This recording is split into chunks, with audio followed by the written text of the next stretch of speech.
Hal laju. Hal laju ialah kadar perubahan sasaran. Ada 3 konsep yang penting di sini. Konsep yang pertama,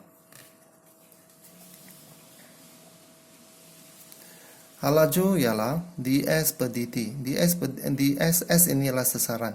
ds per dt. Kalau kita diberi sasaran, formula sasaran, untuk mendapatkan formula untuk hal laju, kita akan bezakan formula sasaran terhadap t. Itu sebab v sama dengan ds dt. V ini ialah hal laju. Kalau kita diberi formula untuk hal laju, untuk mendapat balik formula sasaran, kita akan membuat kamiran formula v terhadap t untuk mendapat formula sasaran. Kalau diberi S, untuk mendapatkan formula V, kita membuat pembezaan. V ialah ds per dt. Kalau diberi V, untuk mendapatkan S, kita membuat pengamiran. S sama dengan kamir V terhadap dt. Kalau objek itu bergerak ke arah kiri, maka objek itu mempunyai hal laju negatif. Apabila objek itu bergerak ke sebelah kanan, hal laju objek itu adalah positif. Manakala apabila objek itu tidak bergerak, maka hal lajunya adalah kosong. Untuk kes ini, kita dapati objek itu berada di kedudukan sini. Hal lajunya dia bergerak ke arah sana, V dia negatif, tetapi sasarannya berada di kedudukan sini. Sasarannya adalah positif. Objek di sini, sasarannya adalah negatif. Hal laju dia positif, hal laju dia negatif. Contoh yang pertama.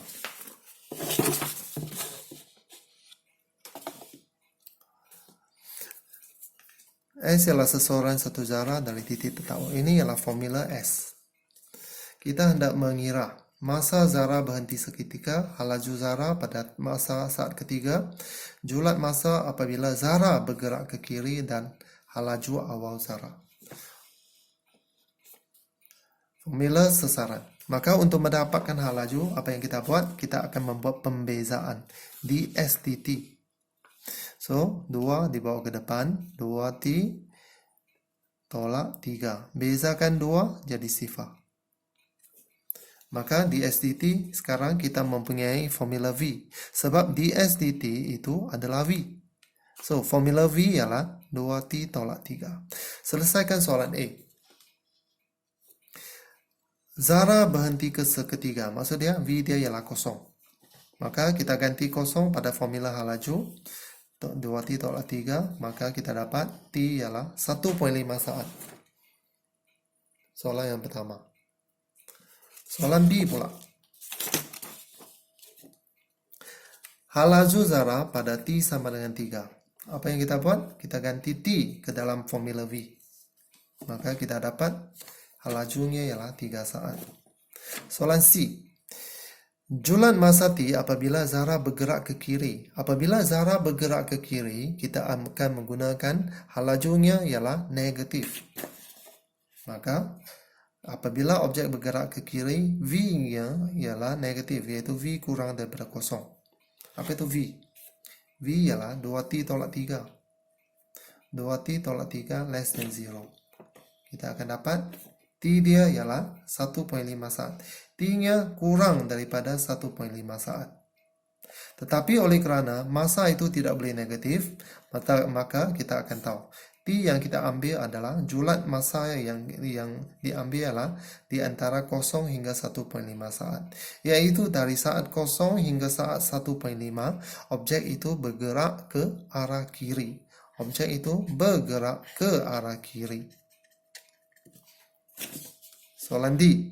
Hal laju awal objek. Apa itu hal laju awal? Hal laju awal ialah awal maksudnya T sama dengan 0.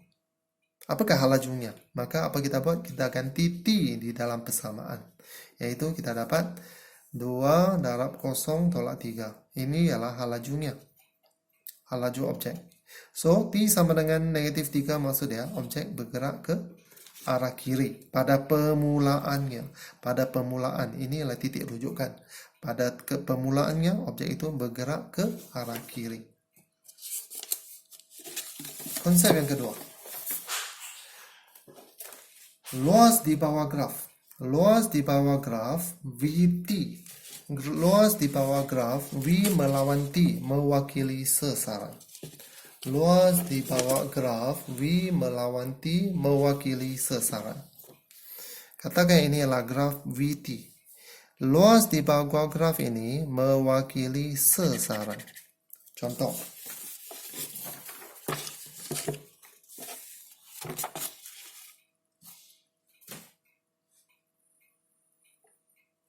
Jarak yang dilalui sesuatu zara, ini ialah formula V yang dibagi. V sama dengan T square. Cikgu lukiskan satu graf. V melawan T dan grafnya berbentuk macam ini. Carikan jarak yang dilalui oleh zara dalam 3 saat yang pertama. 3 saat yang pertama maksudnya dari T sama dengan 0 sampai T sama dengan 3. Berapakah jarak yang dilalui? Jarak yang dilalui itu akan diwakili oleh luas di bawah graf. Apa kita buat? Maka kita akan buat kamiran tentu seperti yang kita buat sebelum ini untuk mencari sasaran atau mencari jarak. So, masa dia 0 sampai 3. Apakah V? V itu ialah T square. So, kita membuat pengamiran. 3, 2 tambah 1 dan dibahagi. So, T per 3 bagi 3. Kamiran tentu dari 0 hingga 3. Kita ganti nilai 3 pada bracket yang pertama. Gantikan nilai 3. Pada bracket yang kedua, kita ganti T dia sama dengan 0. Maka kita dapati jarak yang dilalui ialah 9 meter. Jarak yang dilalui ialah 9 meter. Itu ialah konsep yang kedua.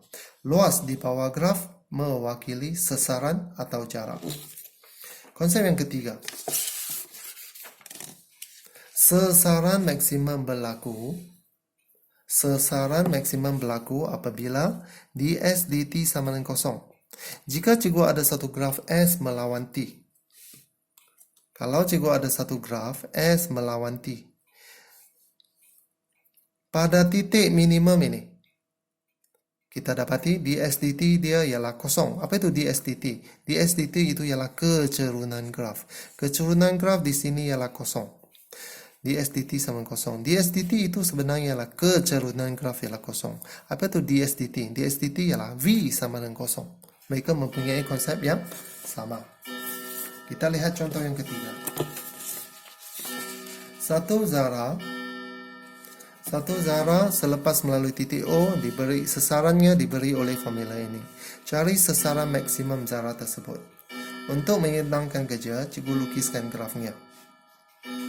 Ini ialah graf S sama dengan 4T tolak T square. Ini ialah grafnya. Apa yang cikgu mau cari ialah sasaran maksimum. Inilah sasaran maksimum yang cikgu mau cari. Ini ialah sasaran maksimum. Ini adalah sasaran maksimum yang dicari. Tetapi untuk mencari sasaran maksimum yang kita tahu, pada titik maksimum ini kecerunan graf ialah 0. Kecerunan graf yang 0 maksudnya ds dt sama dengan 0. Maksudnya, hal laju sama dengan 0. Apa yang cikgu buat? Dari formula ini, cikgu akan buat ds dt. Cikgu akan buat ds dt. So, ds dt ialah 4 tolak 2t. Pada titik maksimum ini, ds dt ialah 0. So, 0 ialah 4 tolak 2t. Cikgu dapat T dia sama dengan 2. Maksud dia, titik maksimum berlaku apabila T sama dengan 2 saat. T dia 2 saat. Apakah sasaran maksimum ini? Cikgu kena ganti T sama dengan 2 dalam formula. Sasaran maksimum. Cikgu ganti T sama dengan 2 dalam formula S. 4 adalah 4. Maksud dia, ini ialah 4 meter. Sasaran maksimum ialah 4 meter. Apa maksud sasaran maksimum? Sasaran maksimum ini positif, maksud dia objek itu berada, sasaran maksimum itu berada di sebelah kanan titik rujukan 4 meter. Iaitu objek akan bergerak sampai ke sini dan pada titik maksimum itu dia akan patah balik. Itu maksudnya.